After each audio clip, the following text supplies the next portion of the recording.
24 horas de todo o nosso tempo que nós temos. O significado, né? O que significa a palavra adorar, para que a gente possa conseguir entender realmente o que é isso. Nos fala assim: adorar é um ato de amor de modo intenso. Quer dizer, adorar é eu me decidir, porque amar é decisão, né? Então é eu me decidir a estar junto com o Senhor, a estar perto dele com toda a minha intensidade. Está relacionado a respeito, a reverência, forte admiração ou devoção em relação a uma pessoa. A adoração constitui o reconhecimento humilde e incondicional da absoluta sublimidade de Deus sobre todas as criaturas. Então a palavra adorar em si, ela significa isso. Adorar é amar, é se deixar ser amado e amar o Senhor. Amar como o Senhor nos ama, nós nunca iremos conseguir. Mas a gente pode tentar amá-lo com a nossa vida, com a nossa maneira de ser, com a nossa maneira de agir, com a nossa maneira de pensar. Pega a sua Bíblia e abre ela lá no Evangelho de São João, no capítulo 4, versículo 22. São João, capítulo 4, versículo 22. Amém ou misericórdia? João é o último evangelista antes de Atos dos Apóstolos. Então vamos lá. João 4, versículo 22. Nos fala assim: vós adorais o que não conheceis. Nós adoramos o que conhecemos, porque a salvação vem dos judeus. Mas vem a hora, e é agora, em que os verdadeiros adoradores adorarão o Pai em espírito e verdade. Pois tal são os adoradores que o Pai procura. Deus é espírito, e aqueles que o adoram devem adorá-lo em espírito e em verdade. Palavra para a nossa salvação. O Senhor, ele fala para a gente no primeiro versículo aí, em que nós adoramos o que não conhecemos. Como assim? Muitas vezes na nossa vida nós colocamos pessoas, coisas, alguma coisa no lugar de Deus. O algo mais importante, o ser mais importante, tudo mais importante na nossa vida, em primeiro lugar, é o Senhor. Quando eu pego alguém ou alguma coisa e coloco no lugar do Senhor, eu estou adorando. Eu estou colocando aquela pessoa no lugar de Deus. Aí eu começo a adorar. E nós devemos adorar somente a Deus, somente a Ele. Principalmente quando a gente está namorando, né? Nós temos o costume de colocar o nosso namorado ou a nossa namorada no lugar de Deus. Ele, naquele momento, ele vira o tudo da sua vida. E o tudo da sua vida não é o seu namorado e nem a sua namorada. É o Senhor. Ele é o tudo da sua vida.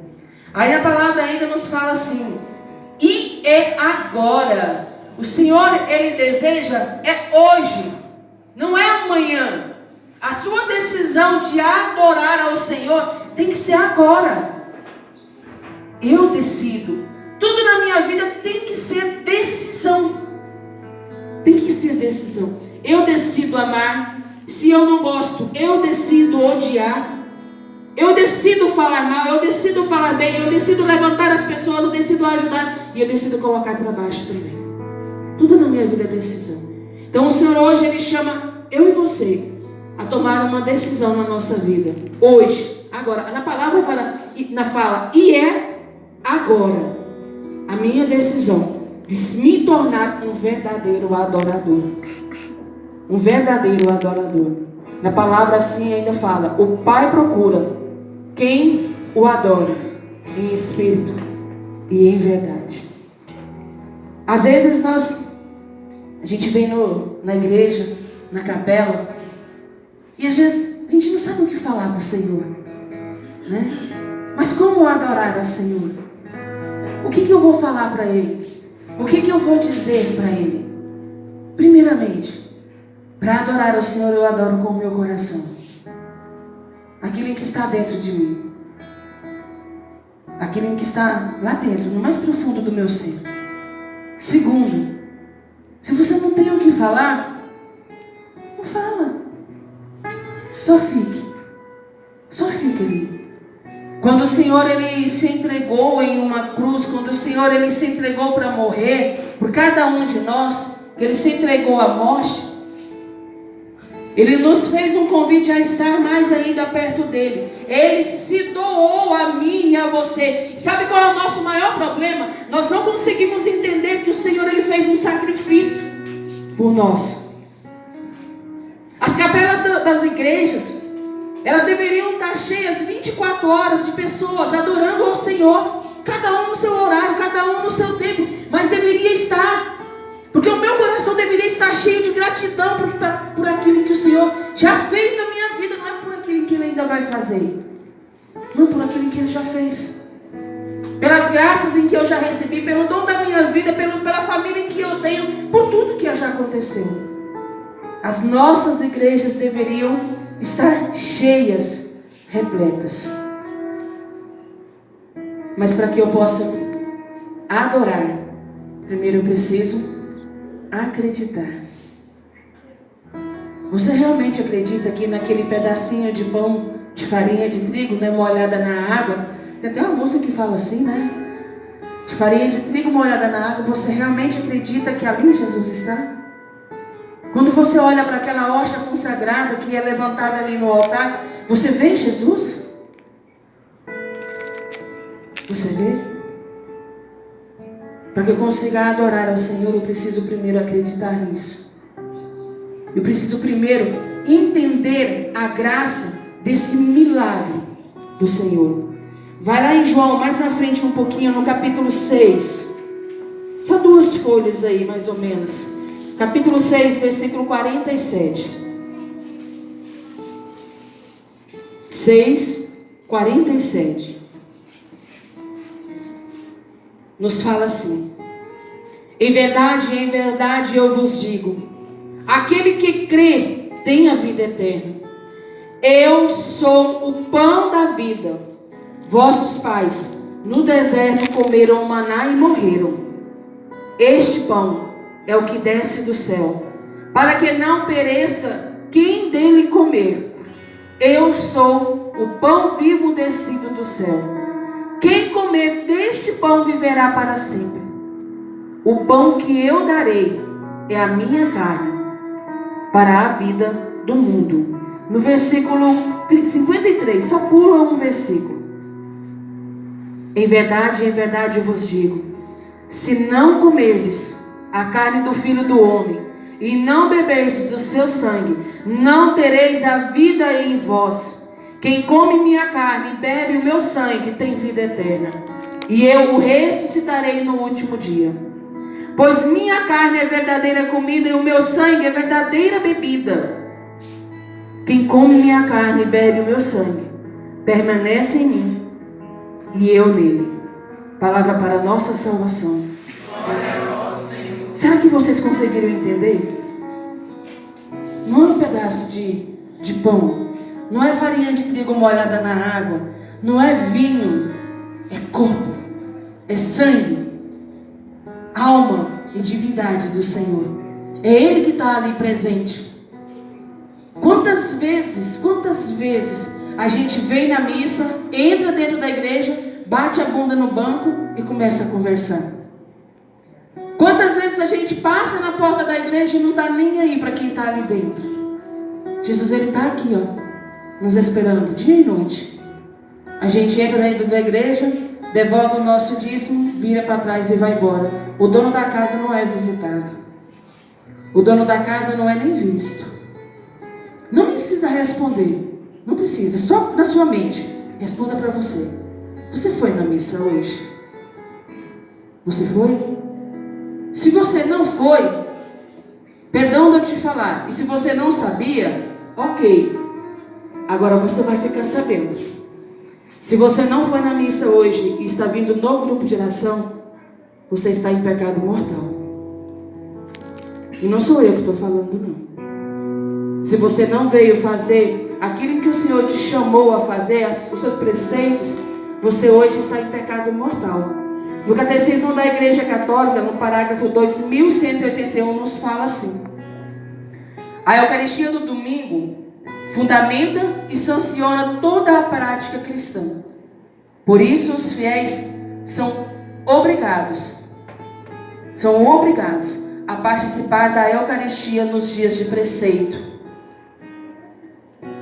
Quando eu tenho um mandamento, quando eu tenho uma lei a ser cumprida, nós somos obrigados a cumprir, não somos?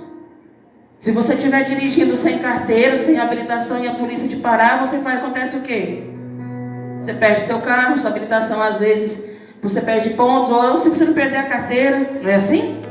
Então você tem uma penalidade a ser cumprida. O Senhor, nós temos uma obrigação a cumprir, a estarmos no domingo na Santa Missa. E se eu não a faço, não por obrigação, mas por amor a Deus, eu tenho uma penalidade. Uma penalidade se cai sobre mim. Então escuta. A não ser, você pode às vezes não ir na missa no domingo, a não ser por motivos muito sérios. Doença ou cuidado com bebês. Se você não está doente, nem tem filho pequenininho, nenenzinho, problema seu, né? Infelizmente. Ou dispensado pelo próprio padre. Aqueles deliberadamente que faltaram à missa, a essa obrigação, cometem pecado grave. O que é um pecado grave, gente? É um pecado mortal. E se você morrer com esse pecado sem uma confissão, nós vamos para a minha não. Em nome de Jesus. Para a morte eterna. E o Catecismo da Igreja Católica também fala isso. Se você não sabia, esse pecado ele é amenizado. Mas agora, você já sabe. E se você sabia, corre. Confesse e reze a Deus para nenhum carro te pegar na estrada. Confesse, né? Corre lá e confessa antes que Deus livre aconteça alguma coisa na sua vida. Porque senão, infelizmente, o Catecismo nos fala em que a nossa morte é eterna. O Senhor hoje, Ele deseja em que eu e que você, nós possamos estar junto com Ele.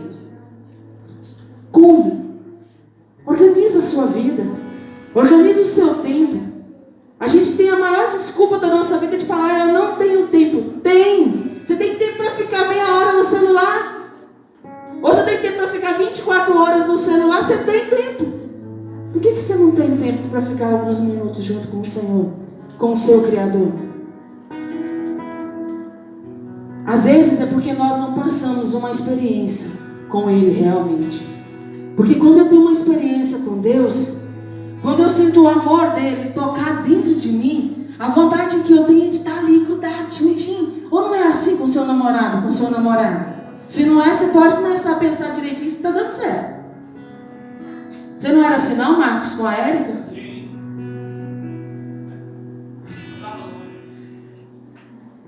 Eu achava bom quando eu chegava em casa que a gente pensava que eu era muito calorenta, não, né? Até continuo sendo, né? Muito calorenta. Mas eu achava bom quando deitava na cama, eu vou descer, vinha, né? Grudava, vou falar, chega lá um pouquinho que eu sou muito calorenta. Mas é bom, sabe? É bom a gente ter companhia, é bom a gente ter alguém perto da gente. É bom a gente ser cuidado. É bom. E não tem ser humano nenhum, não tem ninguém na face da terra que te ama mais do que o Senhor. Não tem. Por que você também não pode dedicar um pouquinho da sua vida a Ele? Por que não pode ser?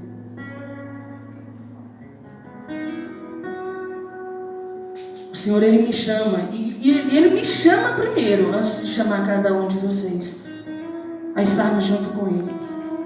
A estarmos totalmente junto com eles. Eu sempre falava assim, quando a gente estava lá no hospital, né, lá em Anápolis, eu falava assim pro meu esposo: quando nós saímos daqui, a gente vai fazer muito mais do que a gente fazia.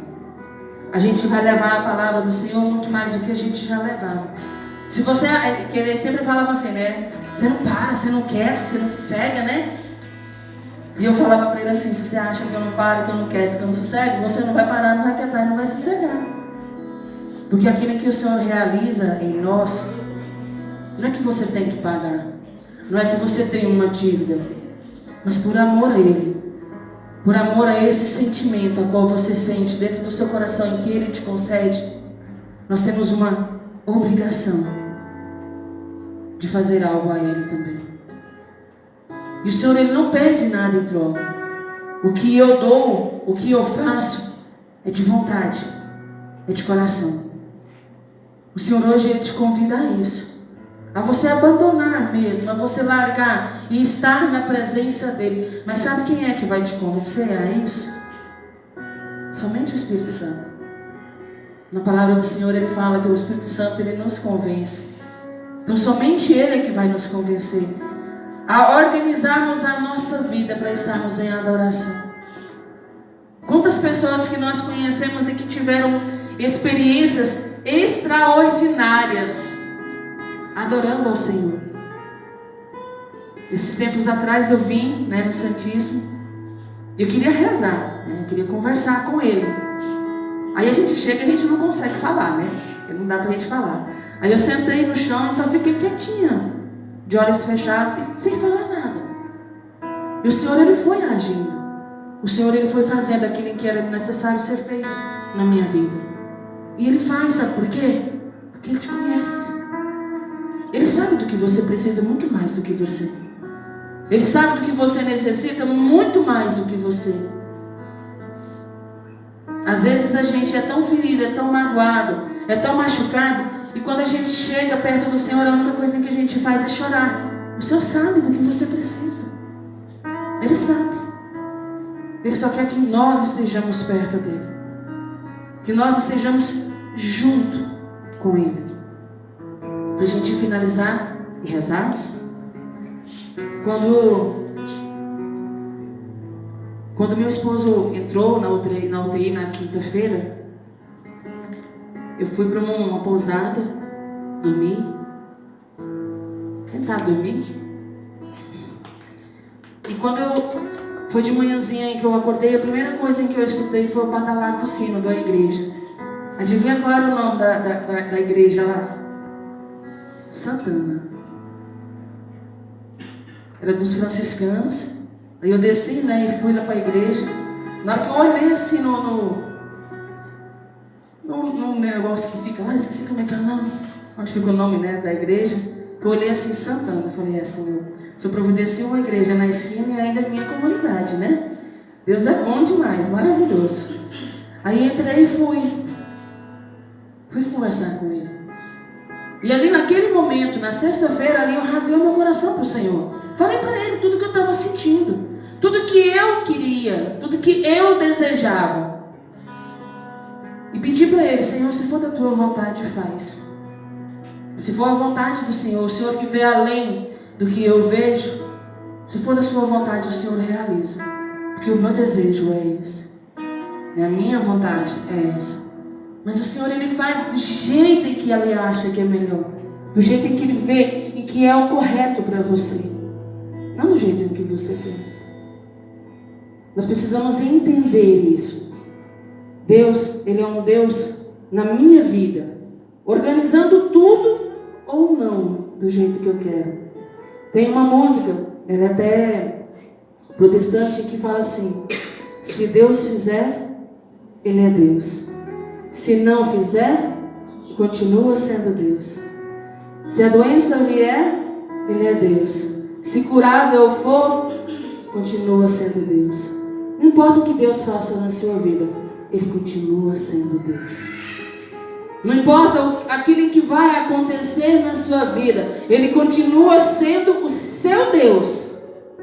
O seu Deus. Ele continua sendo.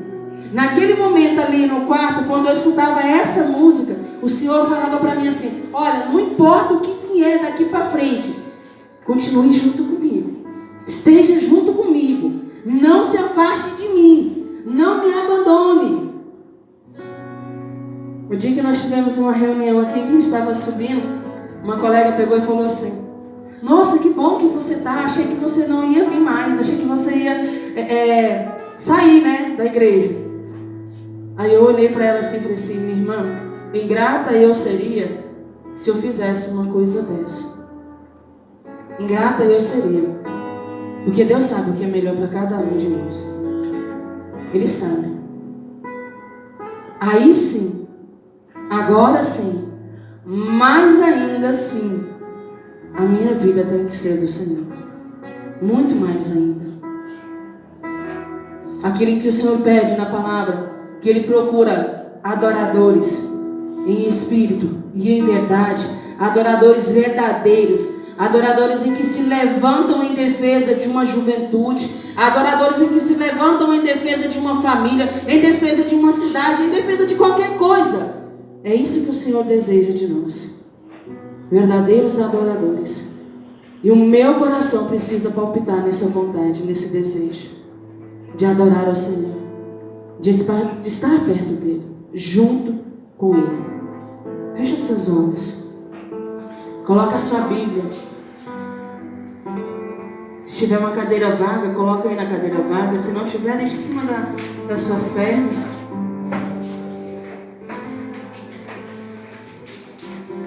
Nós vamos pedir sobre a nossa vida esse Espírito Santo. Quando a gente rezava, que o Rafael conduzia uma momento de oração, o Senhor falava em que Ele quer renovar em nós, quer renovar a nossa vida através desse fogo do Espírito Santo. É só através do Espírito Santo é que nós somos realmente renovados. É que nós temos a vontade de entregar, de se doar, de ser totalmente de Deus. Então eu te peço assim, em nome de Jesus, sentado por enquanto, peça esse Espírito Santo sobre você. Solte a sua voz e vai pedindo esse Espírito Santo sobre a sua vida. Peça que esse Espírito Santo ele venha transformar todo o seu ser. Que ele venha mudar a sua maneira de pensar, a sua maneira de agir, a sua maneira de conseguir enxergar as coisas. Peça que esse Espírito Santo ele venha fazer de você uma nova criatura, um novo ser cheio da graça de Deus. Que esse Espírito Santo te torne realmente um verdadeiro adorador do Senhor. Peça ao Senhor. Fala para Ele: venha Espírito Santo sobre mim. Venha Espírito Santo sobre todo o meu ser. Faça, Senhor, que eu seja essa sarça ardente, Senhor, que queima sem consumir nada, Senhor. Que consuma, Senhor, só aquele que me atrapalha a ser seu. Que consuma só aquele que me atrapalha a ser verdadeiramente um adorador. A minha preguiça, o meu desânimo, a minha falta de vontade. Peça ao Senhor, fala: Senhor, vem sobre mim. Fique de pé. Você vai soltar a sua voz. Você vai orar.